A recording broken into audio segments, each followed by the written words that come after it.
Hi friends, this is our 7th lecture on of envy by Francis Bacon. We have seen who are the objects at the risk of getting the race of envy. That means persons who are usually envied. Now in that list we continue.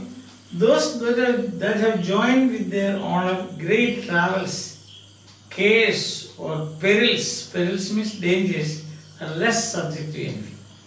So that is another group of people. He said that those who have suffered great perils, suffered great dangers or perils, they are less envied. Those who have joined with their honor means they have become famous because of their travels. So we can say those who conquered Everest first, Tenzing and Hillary. Isn't it? Tenzing and Hillary. Or you can say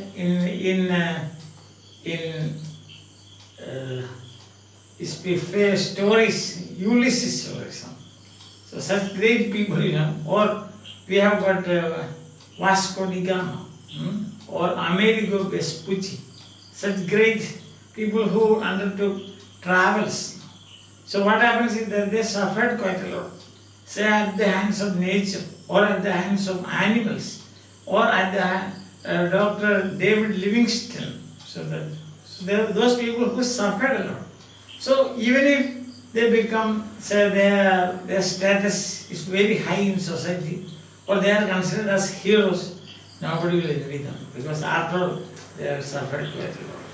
For men think that they earn their honors hardly, it's with great difficulty, and pity them sometimes, and pity even healeth envy. Ever healeth envy.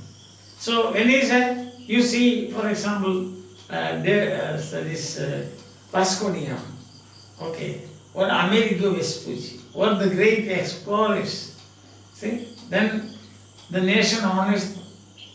What happened? Or those who go to space, when the nation honors them, people will say, oh, how much they suffered.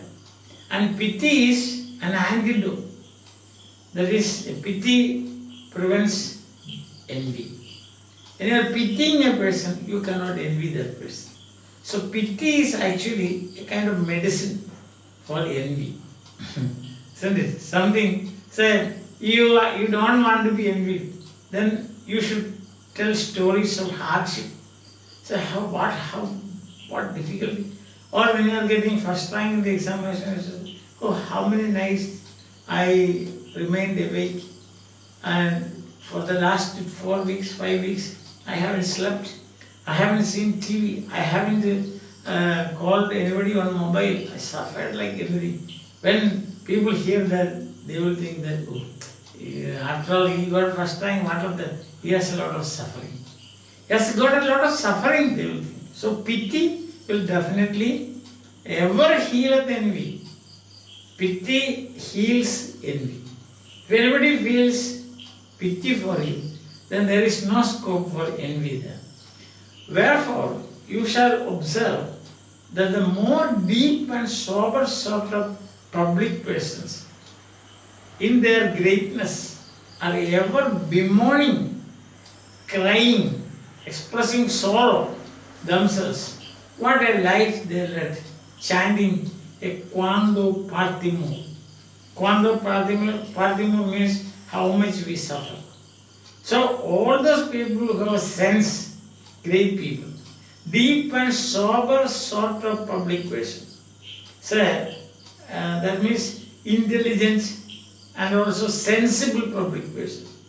You become the president of a country after an election. How many months of hard work? So you finally become the president of a country, then you should say like this, oh, how much I suffered. I lost all my money. I had very bad experiences and things like that. You are bemoaning how much I suffered. Then what will happen? Pity. You will be pitied rather than envy. And pity ever healeth envy.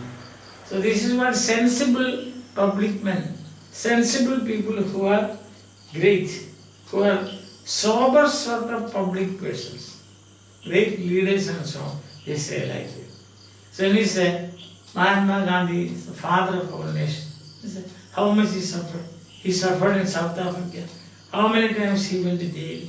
See that? So the policeman assaulted him. These things when you hear, naturally what will do? Poor man, he suffered quite a lot. Listen, there.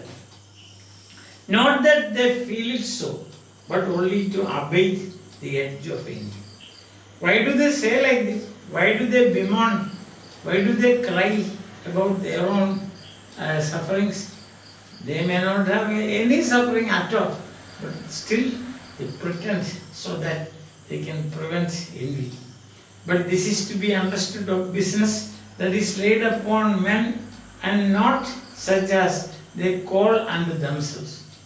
So here you have to make a difference. See, the achievement should be understood business that is laid upon men. Means a duty. This applies to only persons who do their duty. And they become great after a lot of suffering. They are doing some duty for this. Not those persons who take it to themselves. For example, I myself decide that I will go to a forest and then I will study the life in the forest, wild animals and so on. So one wild animal, a tiger or a lion jumped upon me and I somehow managed to escape. I come back and tell these things to others. It is not valid because the whole thing has been taken up by myself. Not ordained, not appointed. I put that way. So these public men become great. Then they say that we had a lot of suffering and people will feel pity on them. And so there will be no envy. All these are applicable to people who are doing something for others. Or such people have been entrusted with doing some difficult job. Only such people. Not that I myself said, okay, I am going to climb Everest. You can do, what was that? You can suffer anything, you need not come and tell us. That's a private business. That's what he says. Okay? For nothing increaseth envy more than an unnecessary and ambitious engrossing of business. If you are unnecessarily and just for satisfying your ambition, you are immersed in your business, you are suffering, then people will only feel envy, not pity. So what do they use? This is sometimes what happens, Say, I will tell you. Some persons, they are well settled. And I can give you examples from nearby places. They are well settled, but still they are not satisfied. So they go after other things. See, they go to foreign countries, they buy land, they build schools, or I am not saying that these things are anything bad, but they are doing like that. So they are so much engrossed in expanding their business empire. At that time they suffer. That will only cause envy, not pity. That's the thing. So in private business, if you are suffering for your satisfying your ambition, fulfilling your desires and so on, nobody is going to bother about it because that is your private business. But on the other hand, you are entrusted with a duty. See, for example, you have to go to space. Now, while on your journey or when you reach a particular point in the space, you have a lot of suffering and so on. When you come back and tell this thing, then people will appreciate. Not the other one. For your business, you are going abroad and then suffering or whatever. In some ways it can happen like that. So it's a private, not private business, but public business. And nothing doth extinguish envy more than for a great person to preserve all other inferior officers in this full rights and preeminence of their places. So what should you do is that if you become great, suppose you are a great person, then you should see, you should have an array of That means a number of inferior offices, you should make them prominent, give them prominent places, give them importance. And you are here, and all those people are standing around you, means working for you. Then those people who look at you, first their eyes will fall on these eminent officers and those who are doing great work in the office. But it's second chance on you. So what will happen? These people, they will be act as a screen to prevent their envy to reach you directly. Their envy will reach you indirectly only after envying these offices and prominent persons in your office. That's what he said. And nothing that extinguish envy. Extinguish means extinguish means make it not to develop. Make it not to develop. The envy will not develop, or the envy will die down. Yes, extinguish, die. So envy will die when, more than for a great person to preserve all other inferior officers in this full rights and preeminence of their places. So if you are a great person, then you should have some people who are inferior to you, who are subordinates to you. You should give importance to them. Why? Because they will act as a screen to protect you from the envy of other people.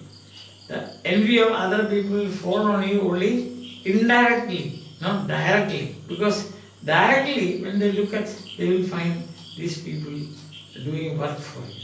So that is what he says. For by that means there will be so many screens between him and the envy. So your inferior officers, your subordinate will act as screens. So you won't be directly attacked by an envious person. I hope you are following. So today what we have done is that if a person becomes great and he is honored, because after suffering a lot of cares and perils and sufferings and so on, then people will not envy him. It will be less envy, he says. Those people who done great work, for example, or those who suffered quite a lot. See, for example, when you find, you can think of astronauts. So they are going there because they have been appointed to do that. Not that they are doing by themselves. Such persons, when they come back and honors, you shower honors on them, nobody will envy. Because they will say, oh, they have suffered quite a lot. Understand? And then he says, because all sober and deep and sober sort of persons, public persons, what do they? They will come and tell you about they will come and tell us their sufferings only. So we will feel pity on them. So pity is one way of extinguishing envy. That's it. Now, another point note you have to see here you have to see public difference between public and private. If you are doing such service for the public and then come back and do like this, there will people will pity you. But if it is advancement of your own ambition, then there will be no pity. Nobody is going to bother about it. That's the thing. And again, if you are a great man, okay, then you should keep all your subordinates there.